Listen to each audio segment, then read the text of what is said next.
We should have to post this on YouTube so that That's she cool. has access. Yeah. Love it. Okay. Are you ready? We're I'm ready when you are. Okay, Totally. perfect. So I'll go ahead and just jump into our research report, and I'll just bring us into our introduction to start.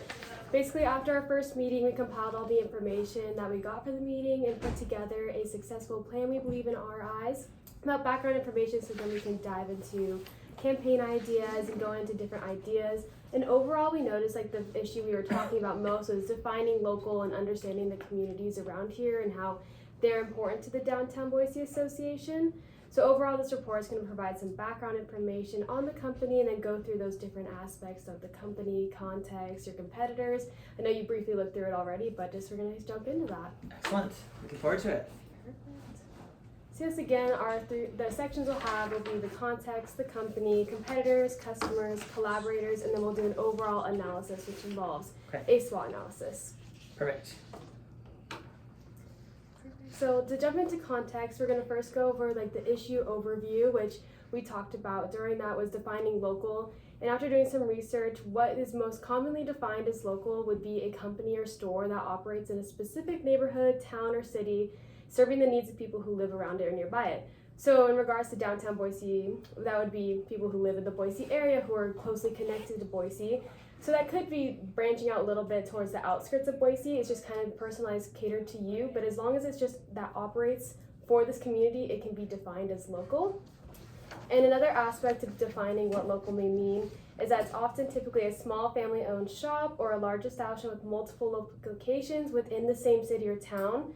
So it can be a small family-owned business that you see in Boise, but if it could be a chain that is still in Boise and Meridian but still in Idaho, that is something that also could be defined as local. So that's typically what is going to be most commonly defined as that.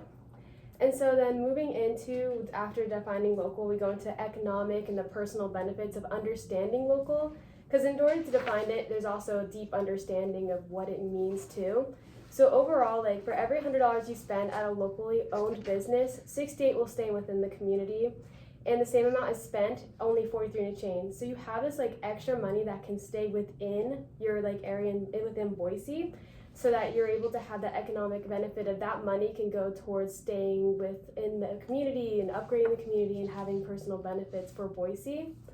And along with not just like an overall money and economic benefit, it also comes into a job benefit because up to 90% of net jobs in the U.S. are created by locally owned businesses. So often if you look on Boise's website, you'll see a lot of the hiring positions are for locally businesses in the Boise area and compared to like bigger and corporate organizations. And then when you break down into personal benefits of shopping local and being local, there is a broader range of product choices and prices. That's something you can really campaign to the community, that there's so many different choices. It's not the same copy and paste you'll see from bigger organizations. And then overall, you'll get a better shopping experience because of the community being local creates. You get to know the people that often shop in. You often know the owners. You see the same people a lot, so it creates that better shopping experience, and it's a lot more personalized. Love it. Perfect. I love those dollar amounts. I think that's going to be really beneficial for us to share, Yes. to use as like a metric.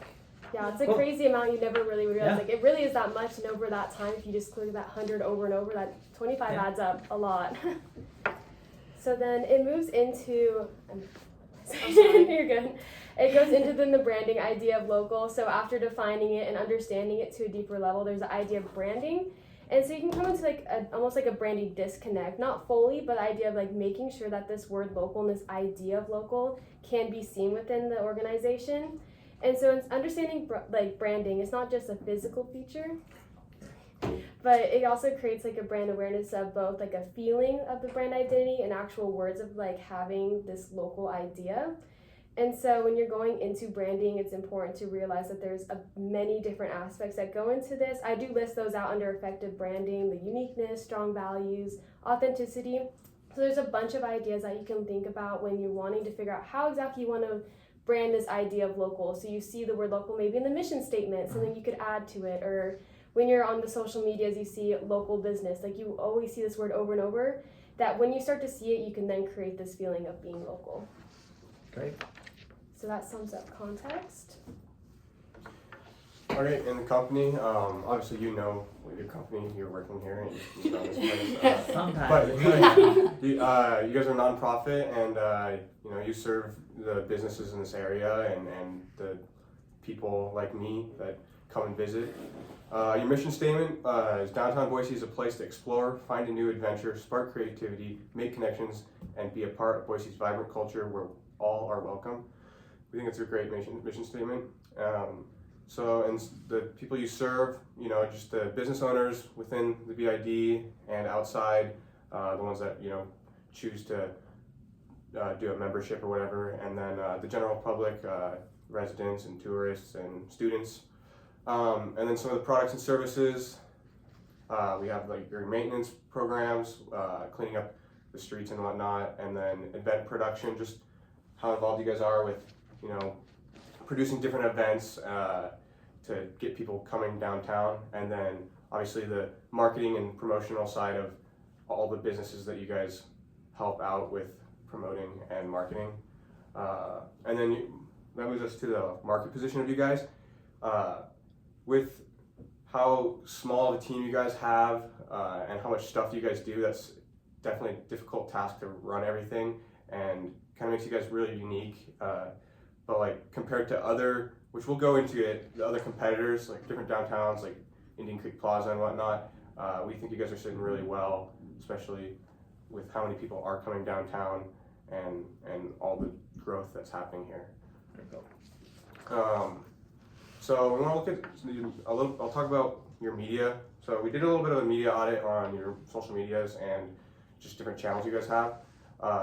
Start out, social media looks great. Your Instagram has like 43,000, I believe, 41,000 followers, and your Facebook was like 23,000. You guys are posting like 5 to 7 times a week. I think you just posted like an hour ago, I saw. Yeah. which is great. Coffee shop. Yeah, you guys are on social media, and you guys are there. Overall tone of like community focused and inclusivity and supporting just different businesses. It's great. We think that's doing great. TikTok, you only have like 890 followers or so, 897 followers. It has been used since June of last year. That's something that you should maybe think about, or we can talk about. Definitely connecting with the younger generation. I think TikTok is a great source. People like me look up towns on TikTok that when I'm visiting to see what's going on. I think that could be a good avenue. And then your newsletter is doing great. We read that it had almost 400,000 newsletters in just 2023 alone, with a high open rate of 46%, which is awesome. Your website is great. You guys got loads of content on there. I think you can pretty much find anything you want there. It's really easy to navigate and very simple. I think that's great. And then news coverage in general. You guys get a decent amount of news coverage from like KTVB, Idaho Statesman, Idaho Press. You guys are looking good, like always seen in a good light. Whether you're covering an event, talking about construction, or some sort of community initiative like a town hall thing. But yeah, I think that's looking good. So that sums it up for our media audit. I love that you're mentioning TikTok, because we're in the process of actually trying to find some interns for our social media specifically just for TikTok. That's Yeah. awesome. Yay. TikTok is such it's like our new Google. Yeah, So it's totally. an amazing It's resource. It's definitely going to be good for. We have 2 people that said they want to do it and that are like doing it, but they haven't actually done anything with Yeah. it. So With that's awesome. TikTok, I feel like you have more freedom to be silly, be more playful with your posts rather than professional, because that's how you get the younger audiences, I think. Yeah. Like Femnon with Kamala Harris. Do you know what I'm talking Yes. about? I see that one. I don't know. It was like a voting promotion. Cool. Anyways, Alright. sorry. And then we'll move into our competitors. We have a few different competitors. So we're going to start. We have the Downtown Alliance Salt Lake City. So it's one of the closest, larger cities we have in range for downtown Boise. A lot of people will go there for some reason because it's so close. And so an overall analysis of looking into them, their website has a very similar format when you're comparing it to the Downtown Boise Association. Ranges from their articles promoting events, and they have something called the Block the Art District, which is just another form of their website that they really promote the art they do around there too, like their museums, artwork they have on the buildings. It's just an extra thing they also do. And looking at their socials along with their website, they have many things tied together. They have a This Week Downtown, so you can always see and click on their links about what exactly is going on every week. They post it every week on their socials with links to make sure people can attend their events. And then when you go into the Block Art District, they also have a secondary website just for their events with that. So they have multiple areas that you can go and see that. And again, it has the events program, art at research, and also blogs that you can read about and also find ways to be a part of blogs and actually write them themselves. And the client satisfaction going into that area, there's a lot of reviews and comments like on their social media that they love that it's growing. So similar to that Downtown Boise Association, I feel like is definitely growing as well. So there's a big push of like growing and like seeing this change is a great thing. Not necessarily like a huge change, but seeing that there's going to be more people going to events, larger events, and Salt Lake's lately been able to pull more mainstream artists into their like music world, because that's a big part too of like the pulling point for Salt Lake City is that they have artists and that will come to the city. And so again, thriving and expanding is a large part of Salt Lake City. And overall, their social media audit in comparison, their Instagram is a little larger with the 59.2K, but again, it's very similar content, similar format to yours. Facebook has 33K followers. It's not as active in comparison to yours. And then they also on their X have 78.1K How many TikToks followers. or did they even have a TikTok? They don't have They don't even have There a you TikTok. go. Okay, So, I so was at least thinking that. we're Yes. at least we're a year and a half We're behind, getting, but yes, we're 800 getting people into more. this. Yes. Exactly. You might not know the answer to this, and I can look it up later. But I'm curious what the metropolitan what's the term I'm looking for? Population of Salt Lake is versus Boise. It's bigger. I feel like it's Yeah, like it's bigger. definitely It's definitely bigger. But They then have would more we still count businesses. like Meridian and Eagle? Because we're all I mean it's Boise, It's- but it's it's all hard kind of to one, say. right? Yeah. Yeah. So I Because wonder when you if look we into compare. demographic, you can't. When you look at numbers, it won't include Meridian, but it's hard because so many people in Meridian consider Boise like part of what they are. I would say, But like, it's hard Eagle because you and can't Garden really City, then. too, Yeah. Nampa, Caldwell, those areas too. I Okay. just looked up the population of Salt Lake City and it's how do you even say that number? 212,000. Thank you. I always struggle with math. 212,000 comparatively to But they also Boise. have the same thing where they have like the outside all Okay, towns. outside so, towns. so It's just- roughly Yeah. we could say Yeah. it's about equivalent and that they're slightly larger. but yeah, They're they have basically the edge. really, really similar. Very cool. They're just a little larger. Good to know. Okay, the next competitor we thought were important was the Coeur d'Alene downtown. Although Coeur d'Alene isn't super big or a city just like Boise is, when you let's say people out of state, if they're looking into going into Idaho, it's either like northern Idaho or Boise, right? And Coeur d'Alene is a really big area for tourism just because it's such a wealthy area, but at the same time they really stress the locality, and that's part of the reason why we chose them as a competitor is because in their one of their statements it says 100 wondrous shops, one unique locale. So some of their outreach they have, I really wanted to focus on their events because their events are really big up in northern Idaho. One of the biggest ones that I've heard of and even been to is the mac and cheese fair, where they have like bacon mac and cheese. I'm into it. Yes, I'm into it too. Some of their promotions they post on their Instagram as well. Another one of their really awesome events is the Harvest Market in Applepalooza. They have a big apple orchard up there and they really push that, especially with the continuing with for the wine for the holidays, because they have a lot of wealthier tourism and wealthier or richer people who live there. Wine is a really big market for them. I know that this is like a wine area, but continuing onto the client satisfaction, a lot of the people leave really happy, saying that it feels really personal and like they're at home. I've been to Coeur d'Alene's downtown and it's definitely but like very personable. There's something for everyone. Some of the reviews say that they have good hotels. The bar scene was always really impressive. One of the biggest notes was the karaoke that I saw. They love the karaoke. Good for foods and sweets, which is great for children. Their communications methods, I noticed that they could be doing better.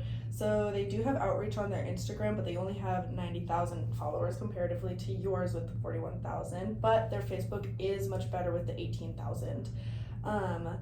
some of the things that they post on their social media, they post a lot about the featured food, just like your Instagram does as well.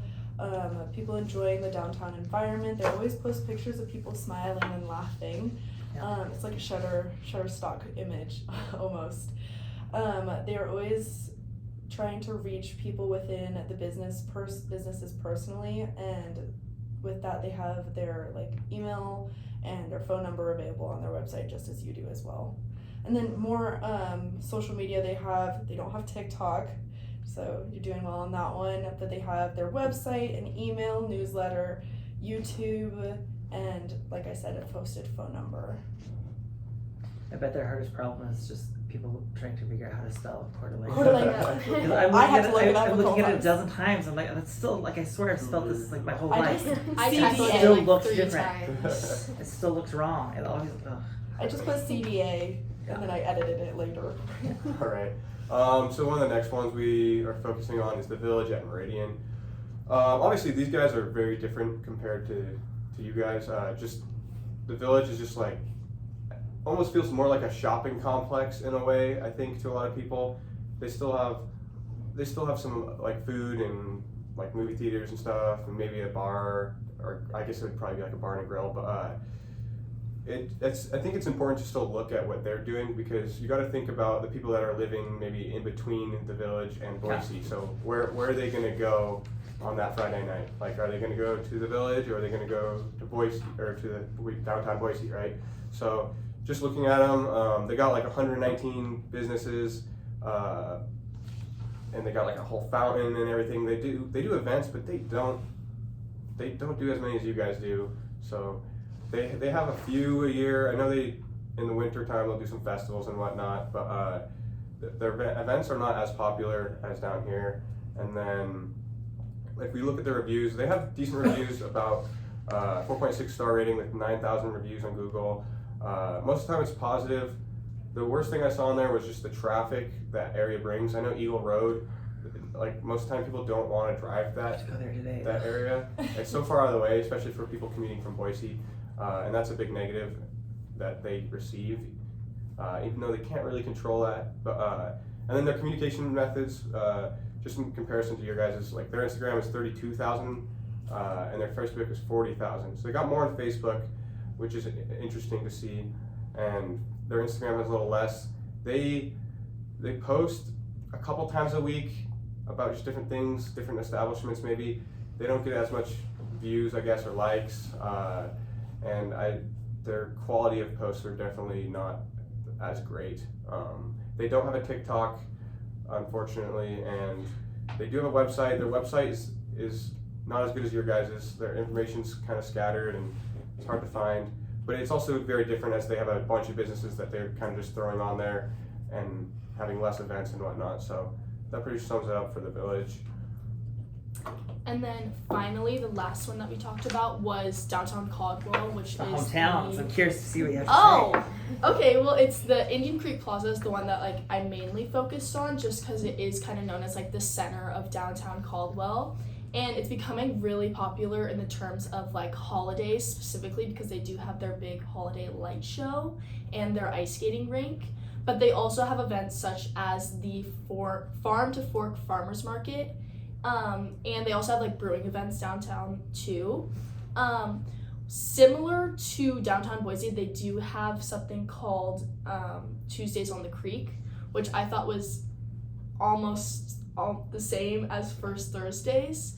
The only difference is they just have live music and it's all in like one combined area, while here it's kind of like all over downtown. You can have all these different types of like fun little things happening at each business.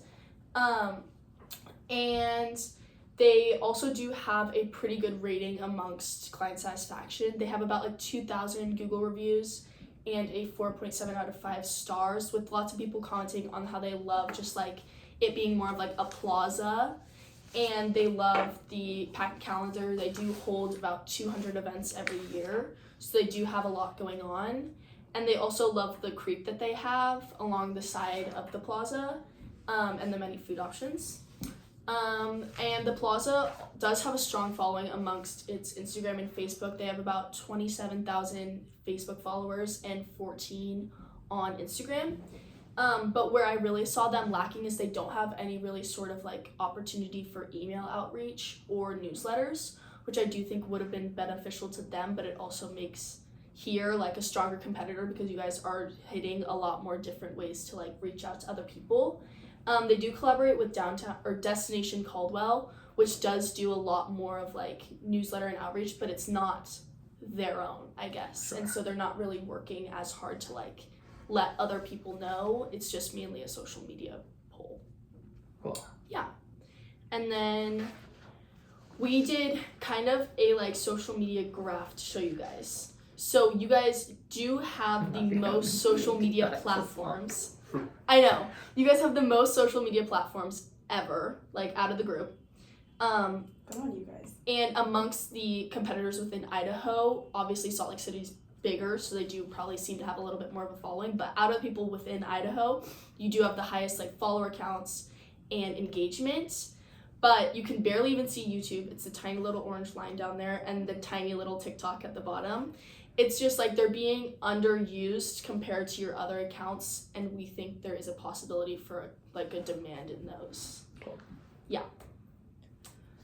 Okay, moving on to the demographics, we thought group-wise, the people that we could demograph, if that makes sense, the most is the downtown business owners, the people who visit downtown, because there are two different audiences, families and young adults. Regarding downtown business owners, many of the downtown business owners are middle-aged, ranging from like 26 and up. The business owners themselves are really diverse. You have lots of diversity within your downtown area, women-owned, black-owned, employee-owned, and much more.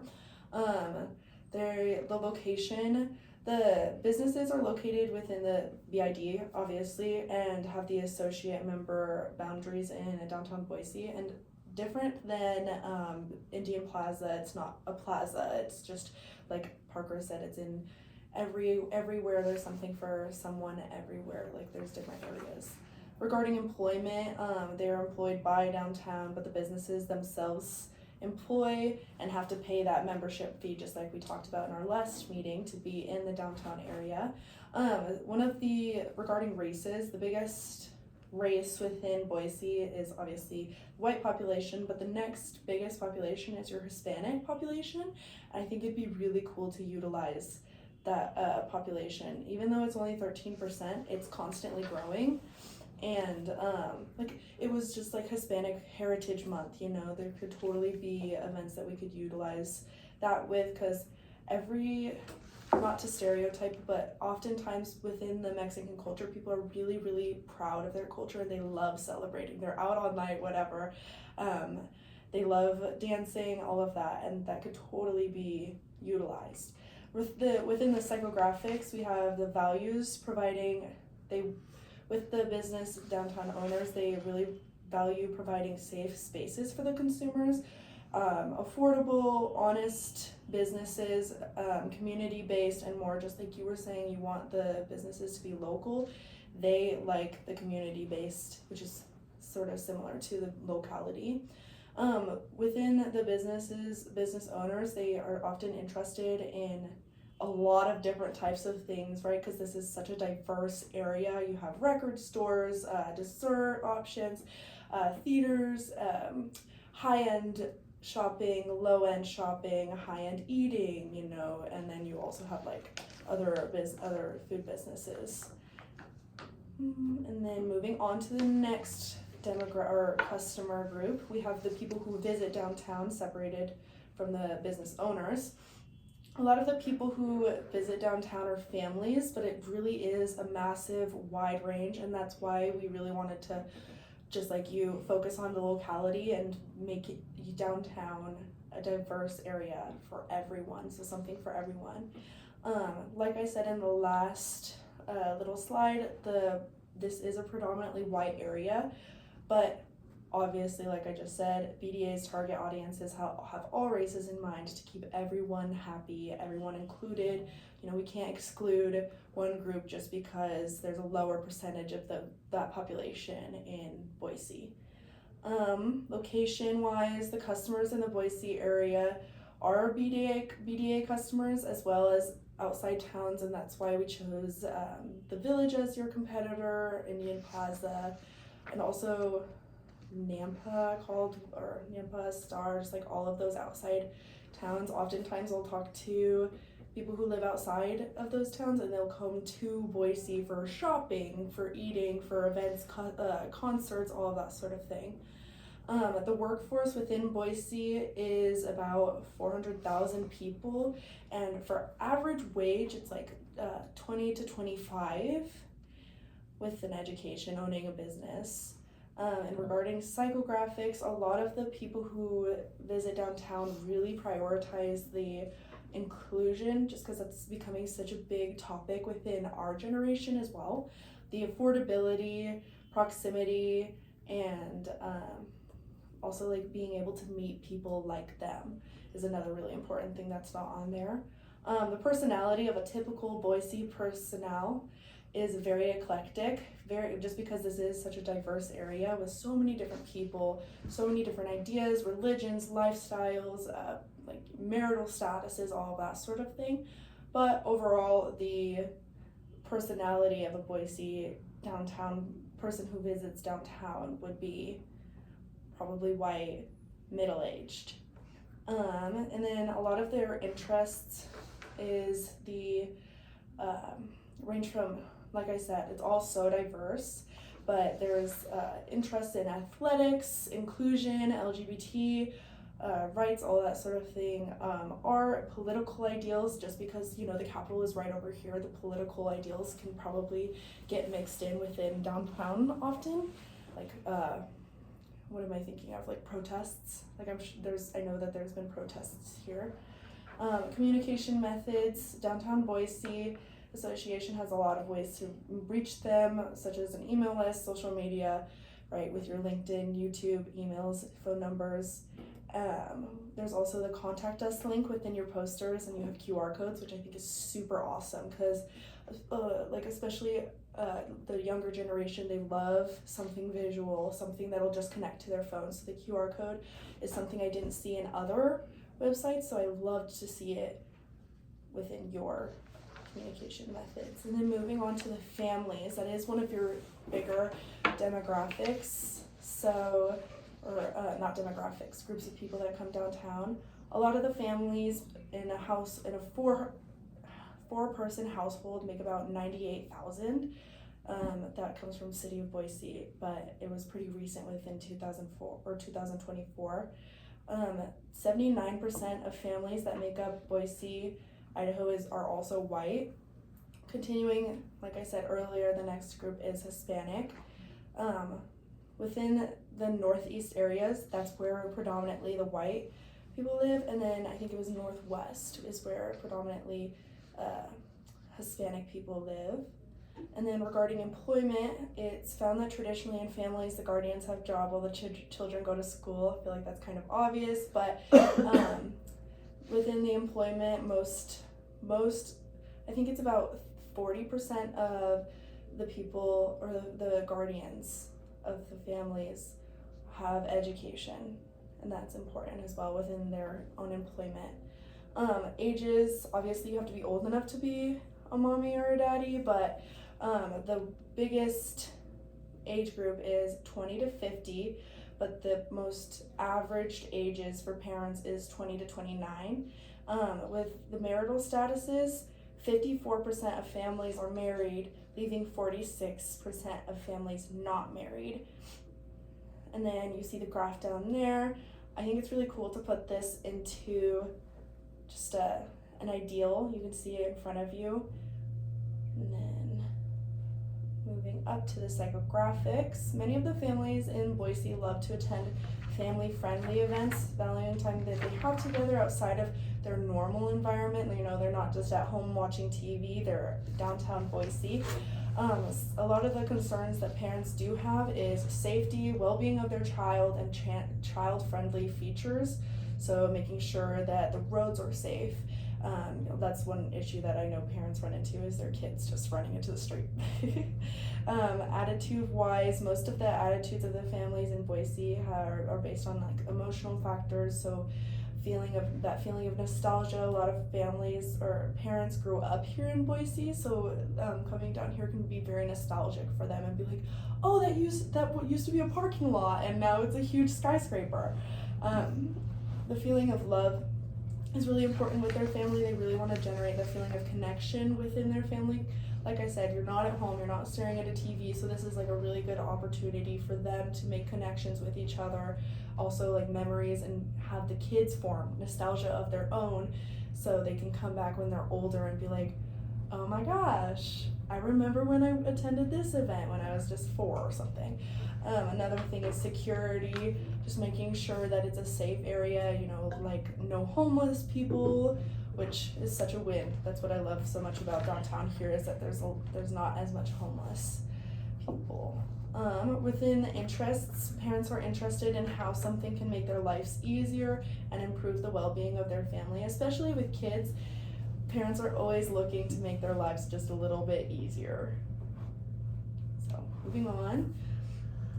Okay, so some of the next people that we kind of categorized for the people that go downtown are young adults. 14% of the population of Idaho, not Boise, couldn't find specific demographics on that, but are 20 to 29, which we would say is a young adult. Income, a lot of young adults are, students or just starting their career, just starting a family, so they have a pretty relatively low income, usually around $35,000, and then that's without a degree, and $66,000 with a degree. Obviously, they're just getting their career started. Races, we found that 75% of young adults are white, while 18% are Hispanic, and then the rest are other races. And education, we found that 41% of the 18 to 24-year-olds in Idaho are enrolled in one of the colleges. So that just shows how many of these young adults are actually pursuing education, not in the workforce yet. And then looking at some of the psychographics, like what do young people like? We find that these young adults prioritize educational and economical accomplishments over some sort of traditional milestones like marriage and parenthood. A lot of young adults are more focused on trying to make a change of what's going on before thinking about marriage, and of course that's can always be an outlier too. We found out that 61.5% of young adults believe finishing school is extremely important, while marriage and having children rank lower in importance compared to that. That was from the census. Beliefs, most believe that being financially independent and having a stable job are key components of adulthood, so that's why they're focused on school to eventually land a stable job. While some, despite this, fewer young adults today prioritize living independently from their parents compared to previous generations. In previous generations, people were, excuse me, sorry. So people are prioritizing living independently compared to previous generations. I know people back then used to live with your family a lot longer, or just get sent out and get married right away and starting your own family. Now people are a little more independent. They want to figure out their lifestyle, what's going on before doing all that. And then their attitudes, self-sufficiency, and career development are pretty high for these people. And I think that sums up really our young adults. I think it's important just to think about how many young adults are in this area, and mainly students. They're not having anything going on the weekend, so we got to think about what are they going to be doing on the weekend. Downtown's probably an option, downtown Boise, and businesses in this area. So, especially with how close BSU is to downtown, it is you could really utilize the proximity aspect. Definitely.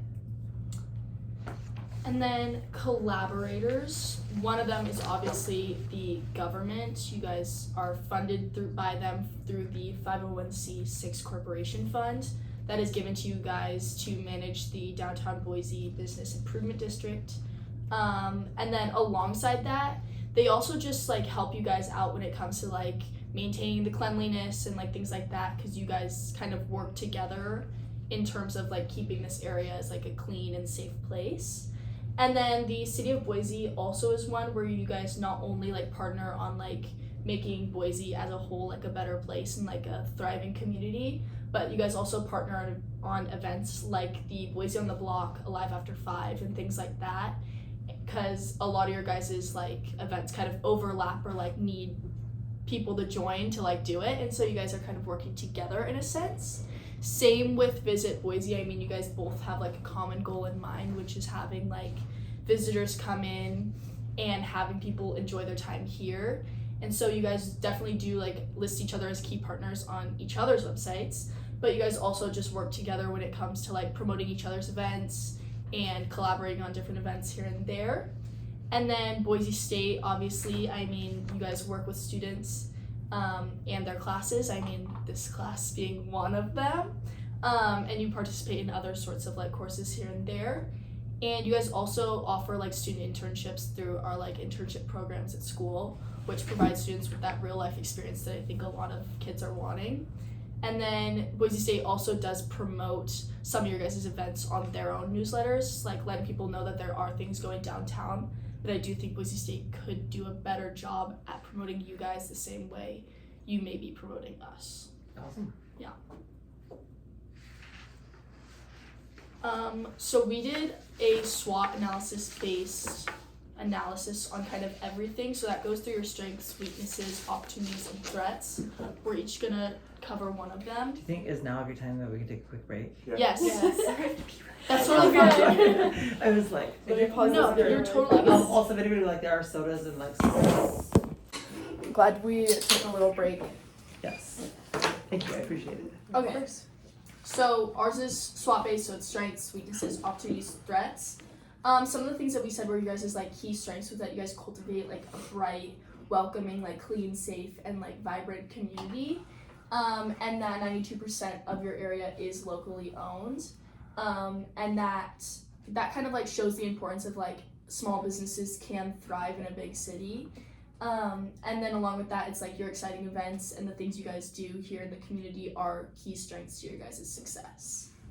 And then going into weaknesses, we don't really see large, huge, prevalent weaknesses, but rather just small little bits we see here and there. One we've already kind of touched on, we were going to talk about TikTok, where there's a gray area there with the weakness, but again, we'll go into that because that's a new opportunity as well. But looking at like the website and social could be more information, just talking about like this is what's happening this week. Like maybe there's a potential that on Instagram there could be something to put there, just so we have more information that is more easily accessible for events that are going to go on during the week. And then just another weakness going into just talking about branding, that idea of locality, just seeing that word local more often on the website and seeing it more on social medias.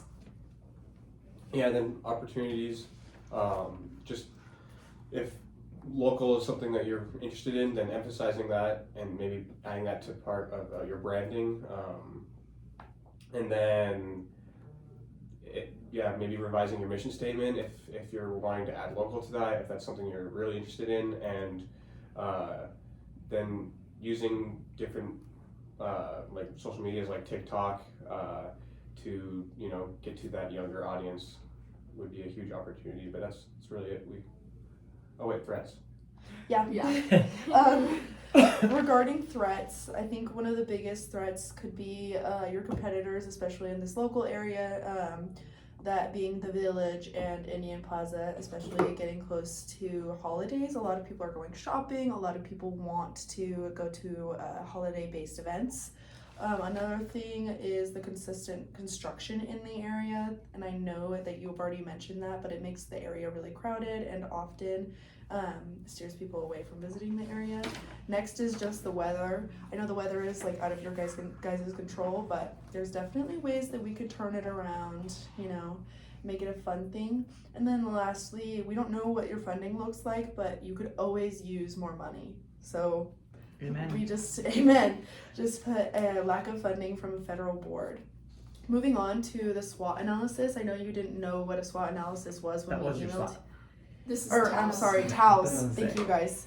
you weren't so Yeah, sure I've about never what heard of TAOS this was. I hadn't either before this class. So TAOS is basically taking your threats, opportunities, weaknesses, or your threats and your weaknesses and turning it into a positive as an opportunity, whatever. So going into your strengths and your opportunities, that could be adding more locality to the area, highlighting local. That could be like highlighting local artists, more local businesses, just as you would like to do, and utilize the underused social media platforms to reach more audiences, just like as we've mentioned. And then with the weaknesses and the opportunities, we can update any issues on the website. Any website is probably due for an upgrade. Rebranding certain aspects of the website and the medias to correlate with that locality idea that you really want to push to highlight locality, and post on multiple platforms to increase that engagement. And then with strengths and threats, kind of how she said that construction was kind of like a threat in a way.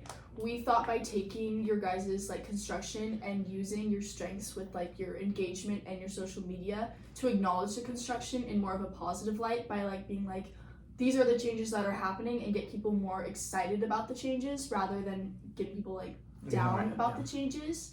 And then also like taking advantage of the colder weather to host events kind of centered around the weather. Like if it's snowing, like take advantage of that and like make it more of like a exciting and positive thing rather than being like, we can't hold events because it's snowing, Yeah. And then with your weaknesses and threats is to like control the weaknesses that can be improved. So like the broken links, and adapt to threats such as the weather and construction. And then use the idea of locality to stand out amongst competitors to hopefully receive more funding and a bigger like platform with the locality. And basically this whole TAOS thing, which you can also look deeper into later if you would like, it's kind of just a way to like utilize your strengths, minimize your weaknesses, capitalize on your opportunities, and like reduce threats. Love it. So it's SWOT but backwards. Yes. Yeah. Yeah. Yeah, that's it, right? That's Wanna it. say conclusion? Oh yeah. Do we need a conclusion? I think that's concluded. Okay. In conclusion, you're all going to Do do you it for have me. any? Yes. What are your questions? I do. I have quite a few, and so Good. and I have them in two different formats. One are very specific questions to the presentation, and then some are personal, which I'll let you all decide what you're open to and what you're not, since you just don't really know. These are kind of in order, and these aren't necessarily questions, but things to consider and or maybe something to look up that I'm more curious about for whenever again. Absolutely. Right. So in terms of competitors, I don't think I want to put a ton of effort into YouTube, just because it seems like if that's the case, the effort should go towards TikTok. Yeah. Right, Yeah. So, right, correct? Okay. So I just wanted to verify that that's what you guys think would be best. Because like YouTube's there, but I feel like that's where we'll store videos that are created, and we'll still continue to store them, Yeah. but not necessarily rely on that. Right. I would love to personally add LinkedIn as like a data point, because that's something that I just took on, and I want to see us grow on the professional sense in terms of that community. I don't think LinkedIn is necessarily considered social media, but it's kind of in between. Yeah, I feel like it's definitely. like a business media in a So sense. I'd love to include that and see where other places are with that, and kind of where we are, because I don't actually know, to see what that looks like as we grow. Customers, this is really interesting. So Hispanic being the largest population after Caucasian and white here is, I know for a fact Boise also has a really large Basque community, but I don't know how Basque people identify. Yeah. That's true. Do they identify as white or Hispanic or somewhere in between, Like, or are they what's the middle considered the ground? others? Mhm. So I'd love to do some research and find out what our population is Basque and how do they identify in this spectrum. Yeah. So I know where to allocate, because to me I know that that's a really big community that I think Absolutely. is probably bigger than our Hispanic community. So my guess is they identify as white, I didn't Yeah. find anything on but I that. don't know either. Yeah, We'll have to look into that. Yeah. and I know there's the Basque Center, which I could probably go ask them and find out too. But Yeah. that was something I was super curious about. In terms of customers, you'd mentioned middle-aged, and I want to know what that date range in your opinion is, because I think that you said a number to me that seemed very low. Middle age? Yes. That's what I was doing. I was thinking like 30 to 50-ish. Okay. I mentioned 20, but after like looking into the young adults, it I definitely. think you said 26, and that's what I was wondering, because that to me Yeah. seemed young. So That's 30 right. That's the business owners or like employees. I meant as like young adults, is like, 18 to 20. 26, yeah. maybe 18 Okay. to 30 if, but Yeah, I guess when do we Thank you, consider Cassie. middle? I think 30 to 50 is. I think that's a good middle ground. Maybe even 30 to like 60. Well, 55. 60 to me is a little. 60, I feel like it's not. A little not wrinkly. anymore. Oh, it's older. Okay. I guess maybe there's old. there's metrics you can look up for that too. I'm just curious Yeah. of what everyone's thought on that was.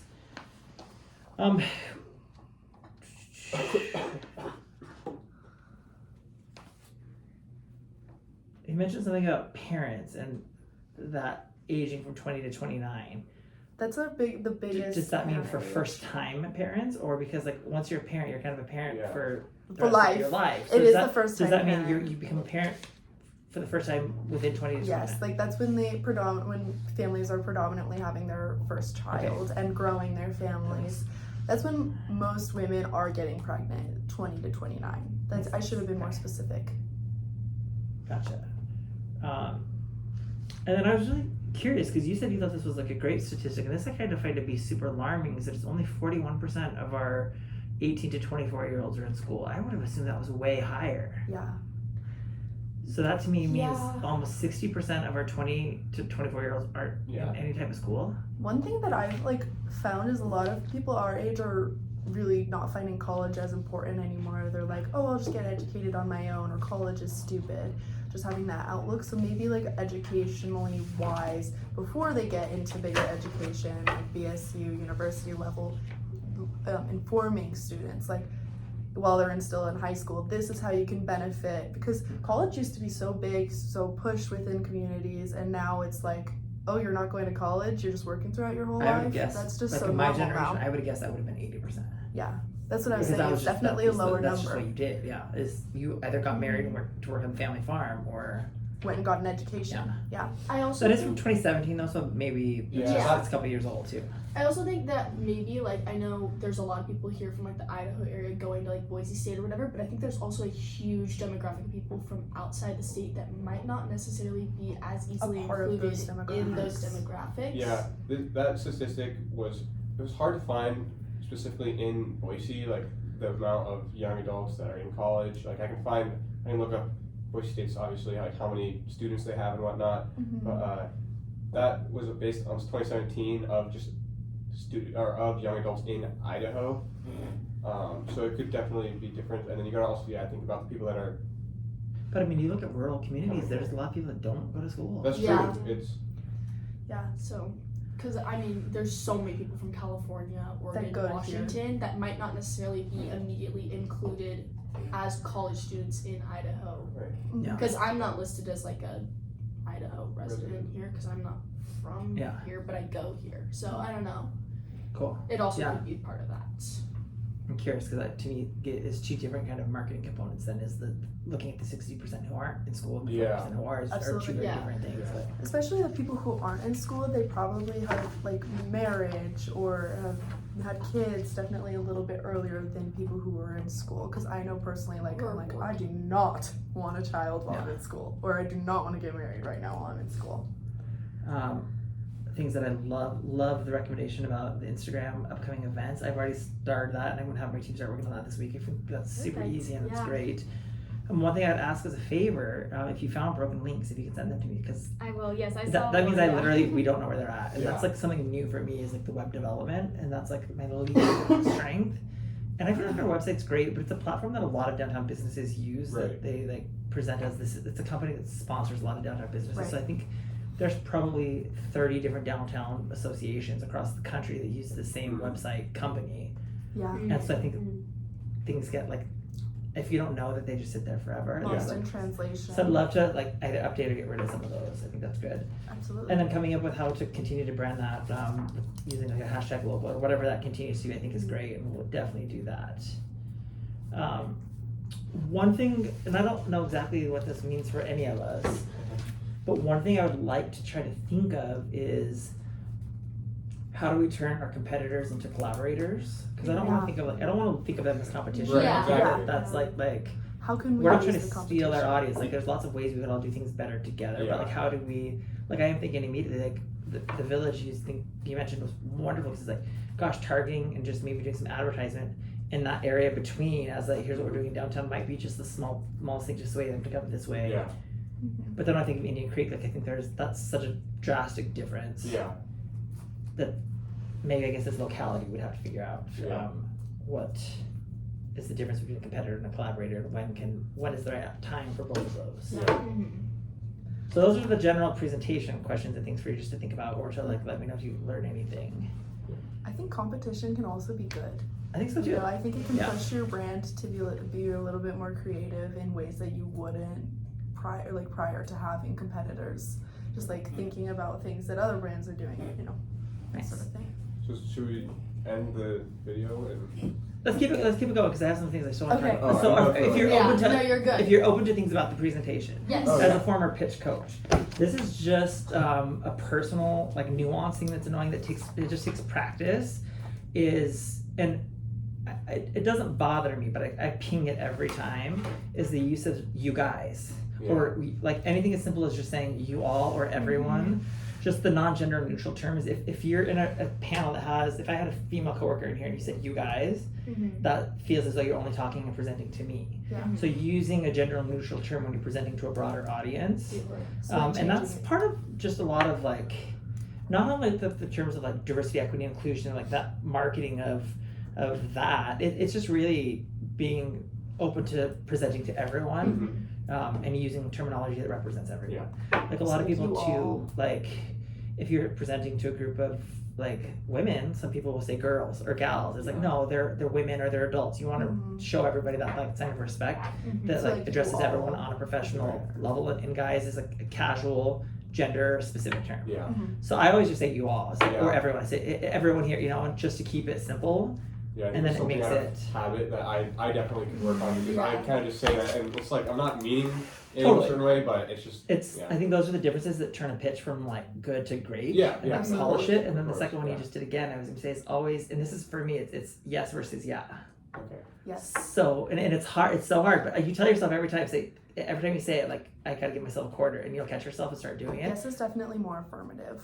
It is, and yeah, it's just like it's a casual conversation. And I think this is anytime you have any type of like adult or professional conversation, you want to use those terms to sound more not professional, but to sound Sure of yourself. more yeah. Right. Yeah. No, definitely. Yeah, see, I I'm like, agree. yeah. See, this is we're having a casual conversation. By presenting, saying yes, exactly. Yes. You know, some of those like language things I think will help you in the future when you present on any sort of project or any sort of thing. You'll just look so much more polished. That was very great, by the way, and I can only imagine what some other people. I think presenting is always super nerve-wracking. I know, I'm like holding my breath. But like I think you just have to always just be yourselves and, Yes. and just know like you know the information that you're going to present. You guys Yeah. are working on this. Send it right there, you guys. See? You all have been like working on it. So see that always happens. It'll still happen. You just have to catch yourself. Absolutely. You've been working on that for some time, so you know the information. So just know that. Yeah. All your like no one expects perfection. I think people like the fact that like you're human. But those are all just little things that I think. Yeah, you could also say like Professionals, like if you're doing a pitch competition for money, they'll watch for stuff like that, and they'll like dock you like a point here or there. They'll like slightly casual language or something like that. And that makes So sense. it's often just to know that the more polished you are, the more likely you are to do well. Absolutely. Cool. Everyone say goodbye, Christine. Bye, Christine.